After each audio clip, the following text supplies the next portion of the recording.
Hey everyone, and welcome to this high-yield explainer. I am absolutely thrilled to guide you through what is arguably one of the most foundational topics in your entire residency, and that's clinical optics. Look, today we aren't just going to memorize a bunch of random facts to scrape by on the OCAP or your board exams, even though, we're definitely going to get you ready for those. What we're really going to do is build a deep, structural mental model of exactly how light behaves.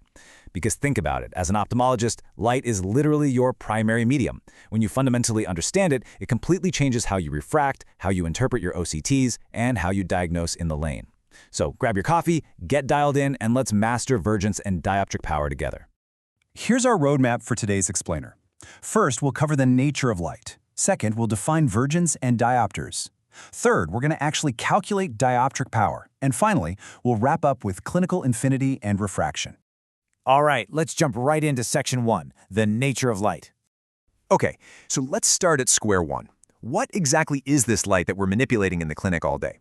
Now, for centuries, physicists have been pulling their hair out over a massive debate. Is light made of particles, or is it made of waves? Well, luckily for us, when it comes to clinical optics, that whole particle versus wave issue, we can pretty much ignore it. We are not here to solve quantum mechanics today. Instead, we're going to explicitly employ the wave conceptualization. And why do we do that? Because the wave model gives us a really elegant geometric framework. It lets us describe the behavior of light as simple, linear rays.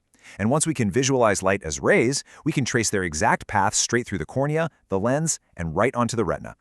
Now, just as a quick aside, for the sake of completeness, and because we all know the AAO BCSC optics book loves to be incredibly precise, if you're attending Corners U on rounds, you can tell them the BSCC technically states light is made of particles, but, quote, not in the ordinary sense. But for our day-to-day clinical framework, we are thinking in waves, and we are drawing rays. So where are these light rays actually coming from? Sure, they can emanate directly from a luminant source, like a light bulb staring right at you, or the sun. But in your daily clinical life, and especially in the exam lane, that's kind of the exception.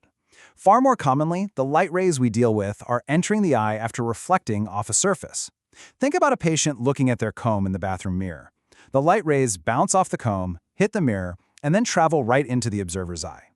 That is exactly the same geometry you're analyzing during a slit lamp exam. Almost everything your patients see in the real world is simply the result of light rays bouncing off a surface and traveling towards them. Moving right along to Section 2, let's get into defining vergence and diopters. All right, now that we've established that we are dealing with light rays bouncing off surfaces, we need a reliable way to measure them. And this brings us to a massively important definition. Vergence. Vergence is simply a term that describes what light rays from a given source are doing in relation to one another. That's it. It's just a description of a geometric relationship. Relative to any point in space, light rays can really only be doing one of three things. First, they can be spreading out, which we call diverging. Second, they can be coming together, which we call converging. Or third, they can be running perfectly parallel to each other. And when rays are running parallel, they aren't coming together, they aren't spreading apart, so their vergence is exactly zero. Okay, so here is the absolute most crucial point of this entire section, a foundational rule you need to just burn into your memory right now. It's the sign convention we attach to these rays. Converging rays, the ones coming together to a focal point, always have a positive dioptric power. Diverging rays, the ones spreading out from a point, always have a negative dioptric power. Positive means coming together. Negative means spreading apart. I want you to keep that simple, unbreakable rule at the absolute forefront of your mind as we keep going. So we know vergence describes the behavior of the rays, but how do we actually put a number on it? We quantify vergence using units called diopters, which we usually just abbreviate with a capital D. Dioptric power is strictly defined as the reciprocal of the distance to the point where those light rays would eventually intersect. But here is the catch. That distance absolutely must be measured in meters. That gives us our golden formula.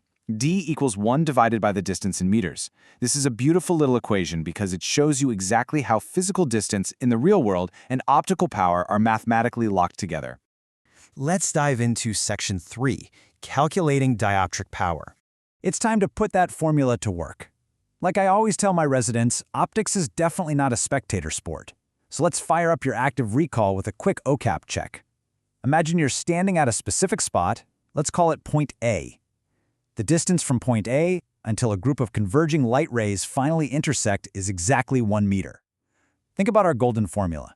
Think about the direction those rays are traveling. What is the vergence right there at point A? I'll give you a second to run the math. If you said +1 diopter, you are 100% correct.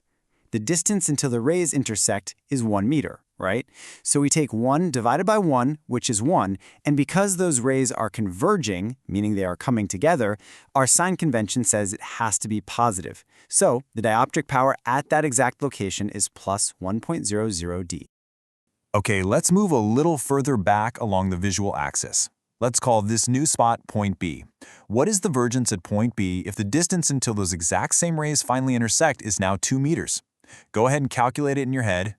The answer is plus 0.50 diopters. The formula is simply 1 divided by the distance in meters. So 1 divided by 2 is 0.5. The rays are still on their way to intersecting, so they're still converging, meaning the value stays positive. Now, I want you to notice the clinical intuition we are building here. As you move further away from the actual point of intersection, the rays are much less sharply angled toward each other. They have a physically lower vergence. All right, heads up, because here is a classic board scenario. This is a very common trap designed specifically to catch you if you're rushing on exam day. What is the vergence if the light rays already intersected 80 centimeters ago? You need to pay incredibly close attention to your units here, and pay even closer attention to what naturally happens to light rays after they cross each other. What's your answer? The correct answer is negative 1.25 diopters. Let's unpack exactly why this is such a high-yield board pearl. First off, the distance they gave you was 80 centimeters. Our formula strictly, absolutely requires meters, so your first step is converting 80 centimeters to 0.8 meters. Second, the prompt explicitly states the rays intersected 80 centimeters ago. Once light rays cross their focal point and keep traveling forward, what are they doing? They're spreading out. They're diverging. And what was our unbreakable rule? Diverging rays always have a negative dioptric power. So your math is 1 divided by negative 0.8, which gives you minus 1.25 diopters. Whatever you do, please don't fall for that unit trap on test day.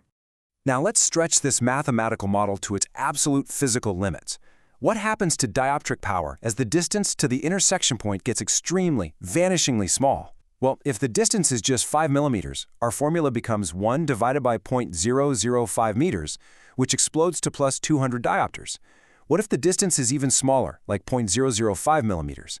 That is 1 divided by 0.00005 meters, which gives us a staggering 200,000 diopters. The core structural concept to understand here is that as the physical distance shrinks and approaches zero, the vergence, or dioptric power, exponentially explodes and approaches infinity. Let's pull this all together in Section 4, Clinical Infinity and Refraction. Let's see how this math builds into literally the most important concept you are going to use in the clinic every single day. We just mathematically proved that as distance shrinks towards zero, vergence skyrockets toward infinity. Now I want you to invert that mental model. What happens to the vergence as the distance gets longer and stretches out toward infinity? It approaches zero. Let's run the numbers really quick. If the distance to the intersection point is, say, 2,000 meters away, the vergence would be 1 divided by 2,000, which is 0.0005 diopters. Clinically, practically, a value of 0.0005 is functionally zero. The rays are effectively parallel. So the golden rule we extract from this is, as distance approaches infinity, the vergence of light approaches zero. And that sets us up perfectly for the ultimate practical application, which is also a classic board trap. Look, we know that true, absolute zero vergence only exists at true physical infinity. But you obviously can't build an infinitely long eye clinic, so for the everyday purposes of clinical optics, at what physical distance do we officially consider the vergence to be functionally zero? The answer is 6 meters, or roughly 20 feet. Since there's no perfect practical answer in physics, in clinical practice, we just agree to refract our patients at a distance of 6 meters for their distance prescription. We are systematically treating 6 meters as if it is equal to optical infinity. But here is the major OCAP pearl, the one that really separates the masters from the novices. Is the vergence at 6 meters actually truly zero? No. Let's do the math again. 1 divided by 6 meters is 0.17 diopters. The light leaving that Snellen chart and traveling 6 meters across the room to your patient's eye is still spreading out. It is technically diverging. That means it hits their cornea with a vergence of negative 0.17 diopters.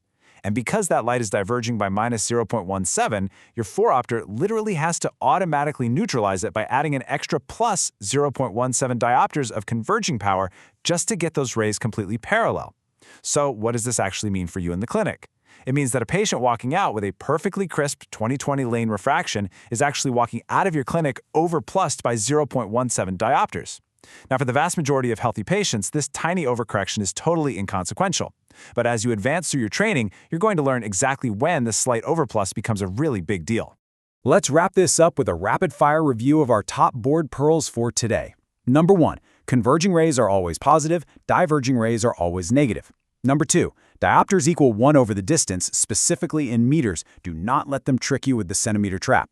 Number 3, true zero vergence is at infinity, but our clinical zero is at 6 meters, which means every perfectly refracted patient is actually walking out overplus by 0.17 diopters. Now, did you notice what was surprisingly absent from today's entire discussion? Lenses.